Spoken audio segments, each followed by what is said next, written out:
இன்றைக்கி பீச்சுக்கு போகலாமா அப்படின்னு சொல்லிட்டு என்னோடய ஹஸ்பண்ட்கிட்ட நான் கேட்க, சரி போகலாமேன்னு சொல்லி கொண்டு போய் இந்த இந்த பீச்சை பார்த்த உடனே அள்ளு விட்டுடுச்சிங்க. எனக்கு கீழே இறங்கவே செம பயம். ஏன்னா இது வந்து பார்த்திங்கன்னா இந்த பெரிய பெரிய கப்பல், பெரிய பெரிய போட்டு இதெல்லாம் இருக்கும் தெரியுமா, துறைமுகம்னு சொல்லுவாங்களே அந்த மாதிரியான இடம். அப்போ வந்து எவ்வளோ ஆழம் இருக்குன்னு பார்த்துக்கோங்க. நான் இந்த இடத்துல அப்படியே உட்காந்துக்கிட்டேன், இங்கேயே நான் நின்றுக்கிட்டேன். என்ன செம்ம ஆழமாக இருக்கும், கண்டிப்பாக உள்ளே போனால் அவ்வளோதான், எனக்கு நீச்சலும் தெரியாது, அவ்வளோதான்னு சொல்லிவிட்டு நான் இந்த இடத்த விட்டு அவ்வளோவா நான் கீழே இறங்கவே இல்லை. ஏன்னா எனக்கு செம்ம பயமாக இருந்துச்சு.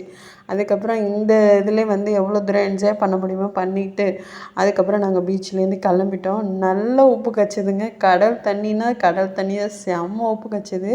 அதுக்கப்புறம் வந்து ஜாலியாக நாங்கள் 2 பேருமே அந்த தண்ணியில் எவ்வளோ தூரம் என்ஜாய் பண்ண முடியுமோ அதுக்கப்புறம் என்ஜாய் பண்ணிவிட்டு நாங்களும் என்னோடய ஹஸ்பண்டும் கிளம்பிட்டோம்.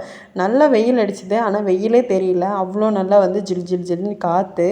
அந்த ரோட்லேயே வரும்போதே பார்த்திங்கன்னா செம்ம காற்று. அப்புறம் வந்து ஒரு இடத்துல வந்து நிறுத்திட்டு எனக்கு கொஞ்சம் ஸ்நாக்ஸ் வாங்கிட்டு அதுக்கப்புறம் வந்துட்டு ஒரு ஜூஸ் ஒன்று ஆர்டர் பண்ணிவிட்டு 2 பேரும் அந்த ஜூஸை குடிச்சிட்டு அதுக்கப்புறம் முறுக்கு கொஞ்சம் சாப்பிட்டுட்டு அதுக்கப்புறம் வர வழியில் வந்து தர்பூசணி வாங்கிட்டு வீட்டுக்கு கிளம்பிட்டோம். இந்த விலாக் உங்களுக்கு பிடிக்கும்.